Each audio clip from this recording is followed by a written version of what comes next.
আমার আগে একটা পোস্ট ভিডিও অনেক ভাইরাল গেছিল, সেটা হলো ফাইবারে কি বিষয় হারাম।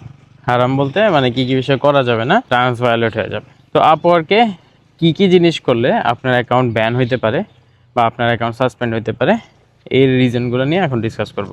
আপওয়ার্কে আপনি যদি কোনো একটা ক্লায়েন্টকে পার্সোনাল কন্ট্যাক্ট ইনফরমেশন দেন, এটা কোয়াইট নোন, তাই না?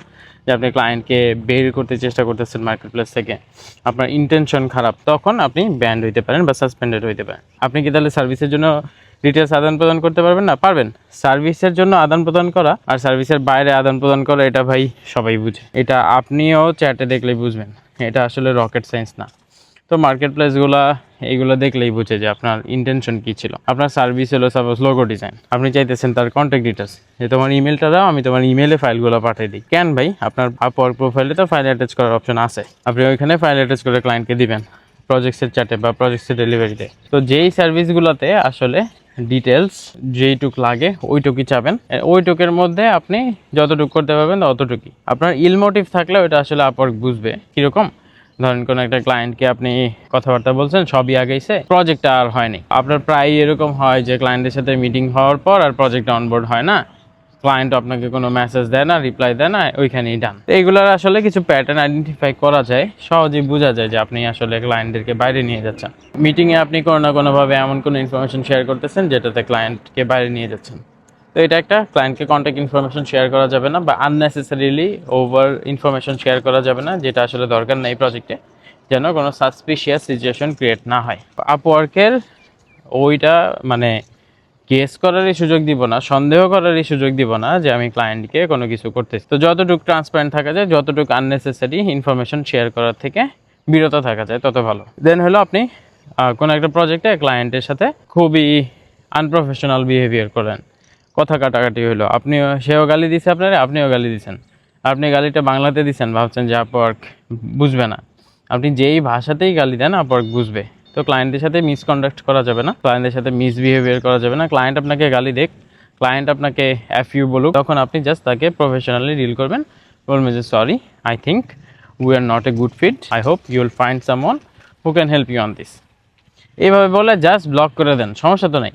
আপনি ব্লক করতে পারেন যেই কাউকে, মিসকন্ডাক্ট করা যাবে না। এখন হ্যাঁ, কোনো একটা ক্লায়েন্টের সাথে প্রজেক্ট রানিং থাকলে সে যদি গালাগালি করে তাহলে একটু ডিফিকাল্ট, তাহলে রিসলভ করাটা আপনার আগে রিজলভ করে নিতে হবে, তারপর তাকে ব্লক করবেন। রিজলভ কি, ওই প্রজেক্টটা কেমনে ক্লোজ হবে ওটা আগে ডিসাইড করে নেবেন আর কি। তো ক্লায়েন্টকে বললেন যে দেখো, I think we are not a good fit, sorry for wasting your time. এই ক্ষেত্রে আমি চাচ্ছি যে তোমাকে আমি ফুল রিফান্ড করে দিতে, অ্যান্ড আই হোপ তুমি অন্য কাউকে দিয়ে কাজটা করায় নিতে পারবা। তো প্রজেক্টের জাস্ট এন্ড করে দেন, রিফান্ড চলে যাবে তার কাছে, অথবা প্রজেক্টের পেজ থেকে রিফান্ড করে দেন যদি পেমেন্ট রিসিভ করে থাকেন কোনো, তাহলে রিজলভ হয়ে গেল। দেন আপনি তাকে ব্লক করে দেন, অথবা তার সাথে তো আর আগাচ্ছে না, সমস্যা নেই। আপওয়ার্কে আপনি যদি কোনো একটা ক্লায়েন্টকে প্রজেক্ট ক্লোজ করার পর ফিডব্যাক চাইতেছেন কোনো স্পেসিফিক্যালি, যে জন তুমি আমাকে 5 স্টার ফিডব্যাক দিও, কিন্তু তোমাকে কিন্তু আমি অনেক ভালো সার্ভিস দিছি, তো আপনি এভাবে স্পেসিফিক্যালি কোনো একটা ফিডব্যাক চাইতে পারবেন না। হোক সেটা 3 স্টার, এই জন আমাকে 3 স্টার ফিডব্যাক দাও, আপনি স্পেসিফিকভাবে কোনো ফিডব্যাক চাইতে পারবেন না। আপনার ক্লায়েন্টকে ওটা ছেড়ে দিতে হবে যে তুমি আমাকে একটা অনেস্ট ফিডব্যাক দাও। এখন আমি যখন কোনো স্পেসিফিক ফিডব্যাক চাইতে না করি, তখন অনেকে ঘাবড়ায় কোনো ফিডব্যাকই চায় না। ফিডব্যাক আপনি অবশ্যই চাবেন, স্পেসিফিক ফিডব্যাক চাইতে না করে। তো ফিডব্যাক আপওয়ার্কার তো আপনার কাছে চাই যে হাউ ওয়াজ দ্য সাপোর্ট, আমাদের সাপোর্ট কেমন ছিল, ফিডব্যাক জানাও। ফিডব্যাক ইললিগাল না, আপনি ফিডব্যাক চাইতে পারবেন, বাট স্পেসিফিক্যালি যে তুমি আমাকে পজিটিভ ফিডব্যাকই দাও, নেগেটিভ ফিডব্যাকই দাও, 5 স্টার দাও, 1 স্টার দাও, এইগুলো বলতে পারবেন না। আপনি তাকে বলবেন যে তুমি তোমার অনেস্ট এক্সপিরিয়েন্সটা শেয়ার করো, অনেস্ট ফিডব্যাকটা শেয়ার করো, অনেস্ট রিভিউটা শেয়ার করো। ফিডব্যাকও বলতে পারবেন, রিভিউও বলতে পারবেন, বাট স্পেসিফিক্যালি মেনশন করে দিতে পারবেন না যে কেমন ফিডব্যাক। তুমি আমাকে একটা অনেস্ট ফিডব্যাক দাও, একটু সময় নিয়ে আমাকে একটা ফিডব্যাক দাও, এভাবে আপনি ফিডব্যাক চাইতে পারেন, সমস্যা নেই। তো ফিডব্যাক চাওয়াতে প্রবলেম নেই, বাট স্পেসিফিক্যালি যদি আপনি বলেন যে আমাকে 5 স্টার ফিডব্যাক দাও, তাহলে আমি তোমাকে আরও এক্সট্রা 2 মাসের সাপোর্ট ফ্রিতে দিব। তুমি আমাকে 5 স্টার ফিডব্যাক দাও, আমি তোমাকে আরেকটা পেজ এক্সট্রা দিব, বা তুমি আমাকে 5 স্টার ফিডব্যাক দিলে আমি তোমাকে কমিশন দিব বা ডিসকাউন্ট দিব। এইগুলো হলো আপনি ইনসেন্টিভাইজ করতেছেন, তাকে ম্যানিপুলেট করতেছেন to get a good feedback. এটাও অ্যালাউড না। আপনি ঘুষ দিয়ে ভালো ফিডব্যাক চাইতে পারবেন না, আপনাকে যতটুকু লিগ্যাল বাউন্ডারিজের মধ্যে আছে অতটুকুই চাইতে হবে। তো আপনি কী করলেন, আপনি স্পেসিফিক কোনো ফিডব্যাক চাইলেন না, প্লাস কোনো বোনাস বা কোনো লোভও দেখালেন না ক্লায়েন্টকে আপনাকে ভালো ফিডব্যাক দেওয়ার জন্য। দেন মাল্টিপল অ্যাকাউন্ট যদি আপনি ইউজ করে থাকেন, আপনি আপওয়ার্কে অ্যাজ এ ফ্রিল্যান্সার একটাই প্রোফাইল রাখতে পারবেন। হ্যাঁ, আপনার ক্লায়েন্ট প্রোফাইল থাকতে পারে মাল্টিপল, আপনার এজেন্সি প্রোফাইল থাকতে পারে, বাট ফ্রিল্যান্সার প্রোফাইল আপনি একটাই রাখতে পারবেন। তো এখন যেহেতু ফ্রিল্যান্সার প্রোফাইলের মধ্যেই ক্লায়েন্ট প্রোফাইল, ওটাও আপনি আলাদা আলাদা কোম্পানির জন্য আলাদা আলাদা প্রোফাইল খুলতে পারবেন, একটা একই কোম্পানির জন্য আলাদা আলাদা খুলতে পারবেন না। ফ্রিল্যান্সার অ্যাকাউন্ট একটাই চালাতে পারবেন। একটা অ্যাকাউন্ট যদি ব্যান হয়ে যায় আপনার নামের অ্যাকাউন্ট, তাহলে আর আপনি লিগালি এনটাইটেলড না মার্কেট প্লেসে কাজ করার জন্য। তো এখন ধরেন আপনি নামের স্পেলিং চেঞ্জ করে দিলেন অথবা অন্য কারো আইডি ইউজ করতেছেন, আপওয়ার্ক যখনই বুঝতে পারবে তখনই আপনাকে ব্যান করতে মানে ওরা অ্যালাউড, তো ওরা আপনাকে ব্যান করবে। যেহেতু আপনি টার্মস ভায়োলেট করছেন, যেহেতু আপনি ওদের প্ল্যাটফর্মে অলরেডি ব্যান্ড, আপনি এখন যেইভাবেই মার্কেট প্লেসে ঢোকেন আপনি আসলে টার্ম ভায়োলেট করতেছেন। আপনি অ্যাজ এ ইন্ডিভিজুয়াল আর আপওয়ার্কে কাজ করতে পারবেন না। এখন এটা তো আমাদের জন্য খুবই খারাপ একটা সিচুয়েশন, তাই না, যে আমি আপওয়ার্কের মতো একটা মার্কেট প্লেসে ব্যান হয়ে গেলাম। আমার তো ক্যারিয়ারের শুরুতে আমি কিছু ভুল করছি, ভুল ডিসিশন নিছি, আমি তো তখন বুঝি নাই, এখন আমি ভালোভাবে স্টার্ট করতে যাচ্ছি, আমাকে কি আর সুযোগ দেওয়া যায় নাকি? সুযোগ আপওয়ার্ক যদি দেয় তাহলে দিল, অফিসিয়ালি দিতে হবে ওইটা, যদি না দেয় তাহলে আর কিছু করার নেই। অফিসিয়ালি কী হবে, ওই যে সাপোর্টে কন্ট্যাক্ট করে মাপটাপ চাইতে হবে যে আর করবো না, বুঝি নেই হ্যান ত্যান। দেন দেখেন যে তারা রিইনস্টেট করে নাকি প্রোফাইলটা, রিইনস্টেট করে দেয় অনেক সময়। তো সেক্ষেত্রে মাল্টিপল টাইমস ফলো আপ করতে হয়। তো আপনি যদি অ্যাকাউন্ট ব্যান হয়ে থাকে তাহলে আপনি যেই কোনোভাবেই ঢুকেন তাহলে আপনি আর লিগালি অ্যালাউড না। আপনার যদি ওরা ফাইন্ড আউট করতে পারে যে এটাই আপনার অ্যাকাউন্ট অথবা আপনার এই মাল্টিপল অ্যাকাউন্ট আছে, তাহলে সবগুলোই ওরা ব্যান করে দিতে পারে, সেক্ষেত্রে আপনার আর কিছু করার থাকবে না। তো মাল্টিপল অ্যাকাউন্ট ইউজ করা যাবে না অ্যাজ এ ইন্ডিভিজুয়াল ফ্রিল্যান্সার। এখন তাহলে ভাই আপনারা এজেন্সি হিসাবে কীভাবে অনেকগুলো অ্যাকাউন্ট ইউজ করেন? ওটা মাল্টিপল মানুষের অ্যাকাউন্ট থাকে, মাল্টিপল মানুষই চালায়, তো ওটা লিগাল ইস্যুর মধ্যেই পড়ে।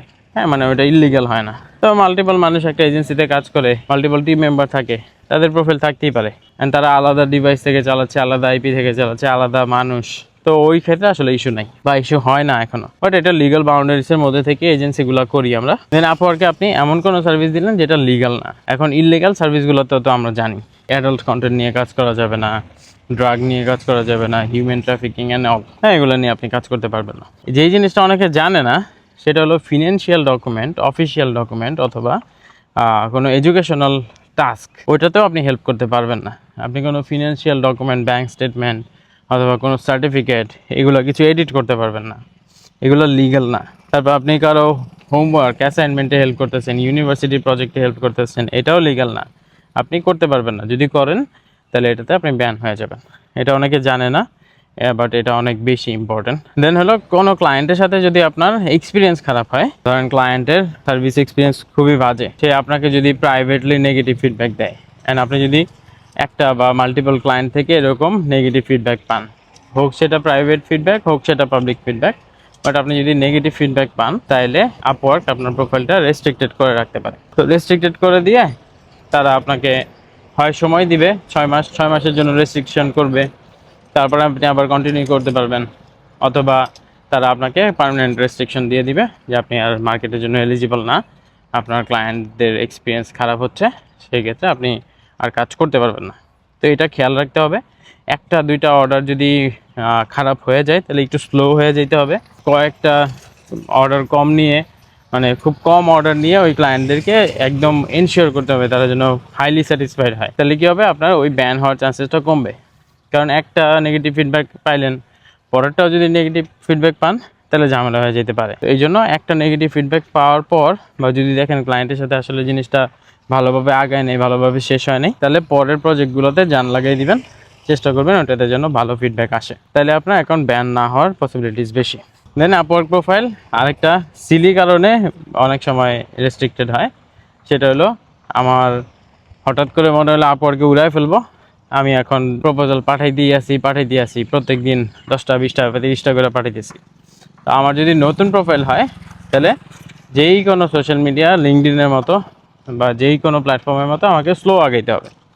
আগে 1টা 2টা পার ডে, পরে 3টা পার ডে, পরে 4টা 5টা পার ডে, পরে 5টা 10টা পার ডে, এইভাবে আস্তে আস্তে আগাইতে হবে।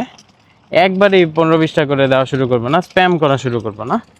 অ্যান্ড তাতে কী হবে, আমি নাহলে 15-20টা পাঠায় যদি কোনো ক্লায়েন্ট অনবোর্ড করতে না পারি তাহলে আমাকে ব্যান করে দিবে, আমাকে রেস্ট্রিক্টেড করে দিবে, ভাববে যে আমি এলিজিবল না এই মার্কেটে কাজ করার জন্য, আমি এখনো উপযুক্ত না, আমি স্প্যাম করতেছি। এখন ধরেন কারো অনেক টাকা আছে, বড় লোকস, সে চাইতেছে যে অনেক টাকা ইনভেস্ট করবে আপওয়ার্কে, তার মাসে 50,000 টাকা আপওয়ার্কে ঢেলে দিতে সমস্যা নেই। তার মানে কি সে এখন সব জবে অ্যাপ্লাই করবে, সব জবেই স্প্যাম করবে? মানে সে অ্যাফোর্ড করতে পারলেই যাকে যে করতে দিবে আপওয়ার্ক, এরকম তো না। সে অ্যাফোর্ড করতে পারে, পারুক, বাট তাকে তো গাইডলাইনের মধ্যে করতে হবে, তাকে স্লো যাইতে হবে, তাকে আগে কয়েকটা মানে এমন শিওর শর্ট জবে অ্যাপ্লাই করতে হবে যেখান থেকে সে ক্লায়েন্ট কনভার্ট করতে পারে। তো ক্লায়েন্ট কনভার্ট হলে দেন সে রেগুলার আস্তে আস্তে করে বাড়াক, সমস্যা নেই। এইভাবে স্লো যাবেন, তাহলে আপনার প্রোফাইলটা হেলদি থাকবে। তো আমি 2015 সাল থেকে একটা আপওয়ার্ক মেনটেন করতেছি খুব ভালোভাবে, আর এটাতে এখন পর্যন্ত কোনো ভায়োলেশন করি নাই, এখন পর্যন্ত কোনো ইস্যুজও হয়নি। তো আপনি ভায়োলেশন না করলে একটা প্রোফাইল 10-15 বছরও টিকবে, সমস্যা হবে না। তো যাদের প্রবলেম হয় তারা আসলে কিছু না কিছু এমন করে যেটা আসলে টাইমসের বাইরে।